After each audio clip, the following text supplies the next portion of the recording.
It was 2 days before the Passover and the festival of the unleavened bread.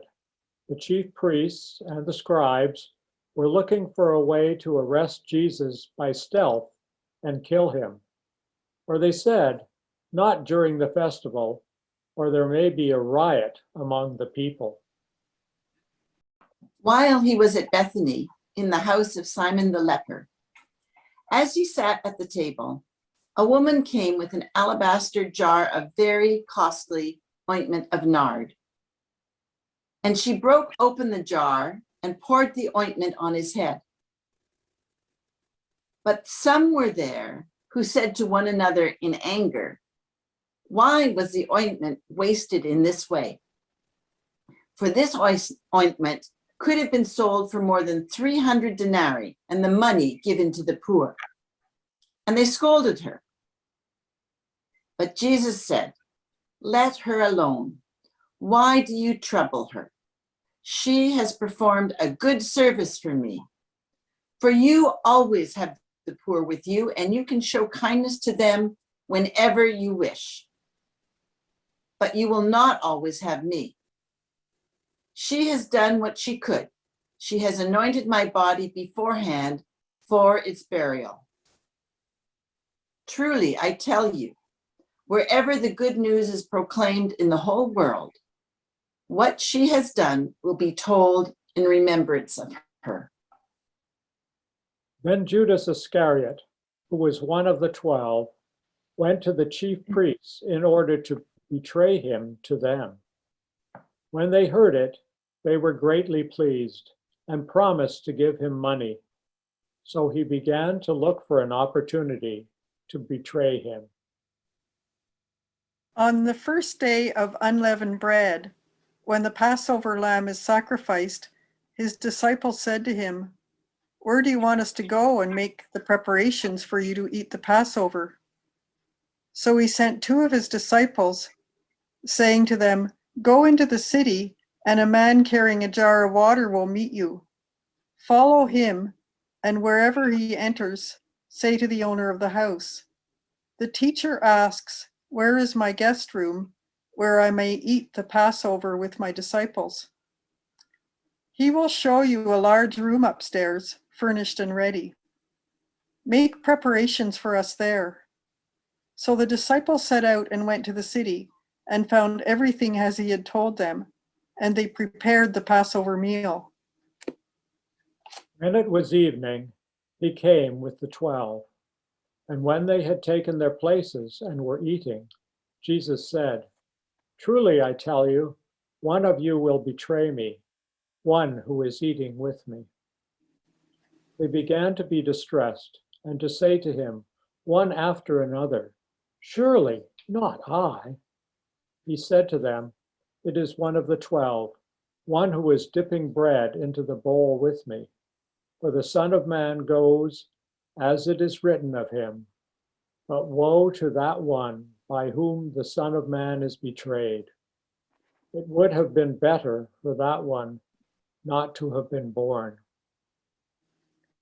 While they were eating, he took a loaf of bread, and after blessing it, he broke it, gave it to them, and said, "Take, this is my body." Then he took a cup, and after giving thanks, he gave it to them, and all of them drank from it. He said to them, "This is my blood of the covenant, which is poured out for many. Truly I tell you, I will never again drink of the fruit of the vine until that day when I drink it new in the kingdom of God." When they had sung the hymn, they went out to the Mount of Olives. And Jesus said to them, "You will all become deserters, for it is written, 'I will strike the shepherd, and the sheep will be scattered.' But after I am raised up, I will go before you to Galilee." Peter said to him, "Even though all become deserters, I will not." Jesus said to him, "Truly, I tell you, this day, this very night, before the cock crows twice, you will deny me 3 times." But he said vehemently, "Even though I must die with you, I will not deny you." And all of them said the same. They went to a place called Gethsemane, and he said to his disciples, "Sit here while I pray." He took with him Peter and James and John, and began to be distressed and agitated. And he said to them, "I am deeply grieved, even to death. Remain here and keep awake." And going a little further, he threw himself on the ground and prayed that if it were possible, the hour might pass from him.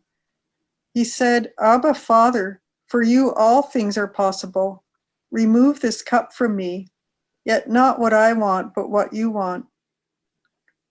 He came and found them sleeping, and he said to Peter, "Simon, are you asleep? Could you not keep awake 1 hour? Keep awake and pray that you may not come into the time of trial. The spirit indeed is willing, but the flesh is weak."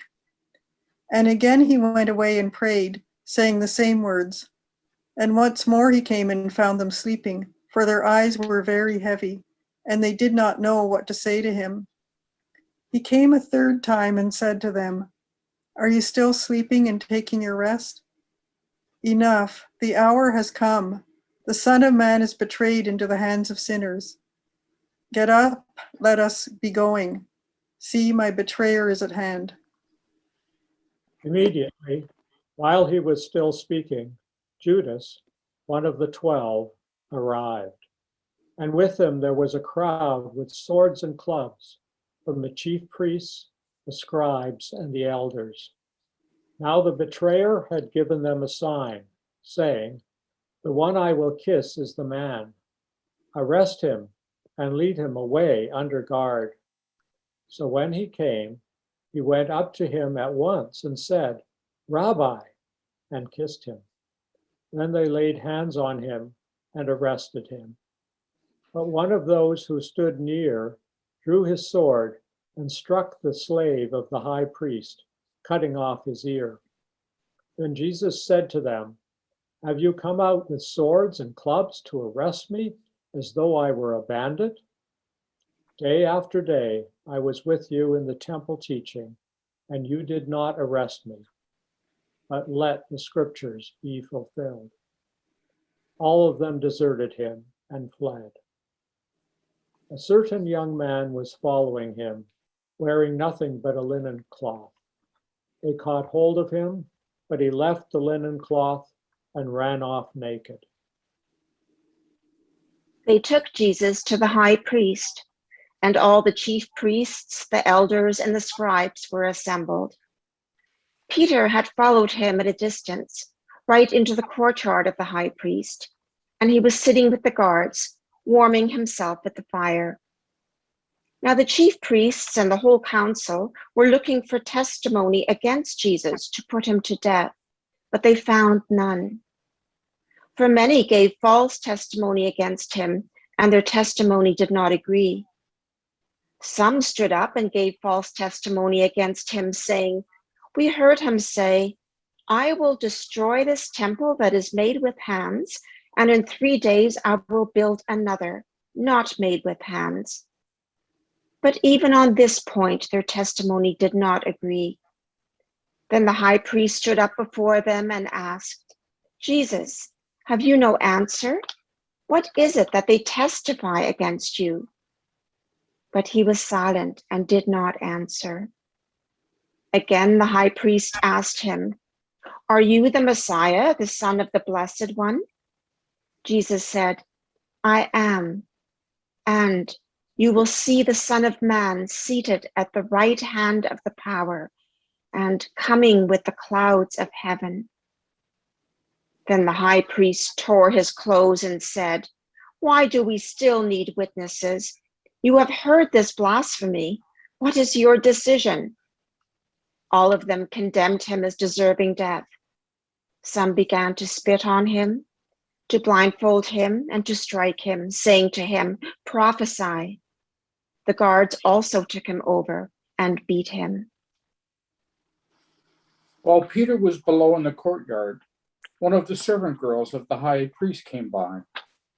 When she saw Peter warming himself, she stared at him and said, "You also were with Jesus, the man from Nazareth."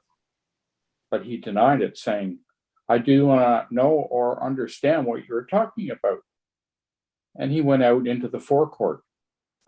Then the cock crowed. And the servant girl, on seeing him, began again to say to the bystanders, "This man is one of them." But again he denied it.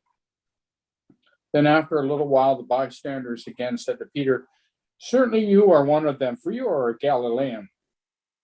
But he began to curse, and he swore an oath, "I do not know this man you are talking about." At that moment, the cock crowed for the second time. Then Peter remembered that Jesus had said to him, "Before the cock crows twice, you will deny me 3 times." And he broke down and wept. As soon as it was morning, the chief priests held a consultation with the elders and scribes and the whole council. They bound Jesus, led him away, and handed him over to Pilate. Pilate asked him, "Are you the king of the Jews?" He answered him, "You say so." Then the chief priests accused him of many things. Pilate asked him again, "Have you no answer? See how many charges they bring against you."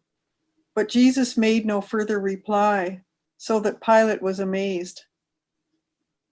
Now at the festival, he used to release a prisoner for them, anyone for whom they asked. Now a man called Barabbas was in prison with the rebels who had committed murder during the insurrection. So the crowd came and began to ask Pilate to do for them according to his custom. Then he answered them, "Do you want me to release for you the king of the Jews?" For he realized that it was out of jealousy that the chief priests had handed him over.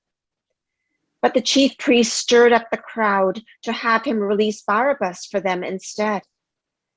Pilate spoke to them again. "Then what do you wish me to do with the man you call the king of the Jews?" They shouted back, "Crucify him." Pilate asked them, "Why? What evil has he done?" But they shouted all the more, "Crucify him." So Pilate, wishing to satisfy the crowd, released Barabbas for them, and after flogging Jesus, he handed him over to be crucified. Then the soldiers led him into the courtyard of the palace, that is the governor's headquarters, and they called together the whole cohort. And they clothed him in a purple cloak, and after twisting some thorns into a crown, they put it on him. And they began saluting him, "Hail, King of the Jews!" They struck his head with a reed, spat upon him, and knelt down in homage to him. After mocking him, they stripped him of the purple cloak and put his own clothes on him. Then they led him out to crucify him. They compelled a passerby who was coming in from the country to carry his cross. It was Simon of Cyrene, the father of Alexander and Rufus.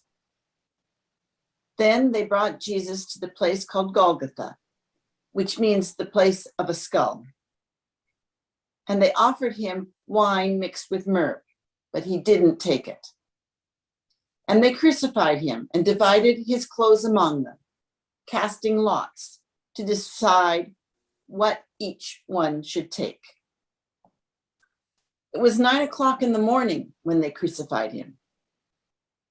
The inscription of the charge against him read, "The King of the Jews." And with him, they crucified 2 bandits, one on his right and one on his left. Those who passed by derided him, shaking their heads and saying, "Aha, you who would destroy the temple and build it in 3 days, save yourself and come down from the cross." In the same way, the chief priests, along with the scribes, were also mocking him among themselves and saying, "He saved others. He cannot save himself. Let the Messiah, the King of Israel, come down from the cross now, so that we may see and believe." Those who were crucified with him also taunted him. When it was noon, darkness came over the whole land until 3 in the afternoon. At 3 o'clock, Jesus cried out with a loud voice, Eloi, Eloi, lema sabachthani, which means, my God, why have you forsaken me? When some of the bystanders heard it, they said, listen, he is calling for Elijah. And someone ran, filled a sponge with sour wine, put it on a stick, and gave it to him to drink, saying, wait, let us see whether Elijah will come to take him down. Then Jesus gave a loud cry and breathed his last. And the curtain of the temple was torn in two from top to bottom. Now when the centurion who stood facing him saw that in this way he breathed his last, he said, truly, this man was God's son. There were also women looking on from a distance. Among them were Mary Magdalene, and Mary the mother of James and the younger, and of Joseph and Salome. These used to follow him and provided for him when he was in Galilee. And there were many other women who had come up with him to Jerusalem. When evening had come, and since it was the day of preparation, that is, the day before the Sabbath, Joseph of Arimathea, a respected member of the council, who was also himself waiting expectantly for the kingdom of God, went boldly to Pilate and asked for the body of Jesus. Then Pilate wondered if he were already dead, and summoning the centurion, he asked him whether he had been dead for some time. When he learned from the centurion that he was dead, he granted the body to Joseph. Then Joseph bought a linen cloth, and taking down the body, wrapped it in the linen cloth and laid it in a tomb that had been hewn out of the rock. He then rolled a stone against the door of the tomb. Mary Magdalene and Mary, the mother of Joseph, saw where the body was laid.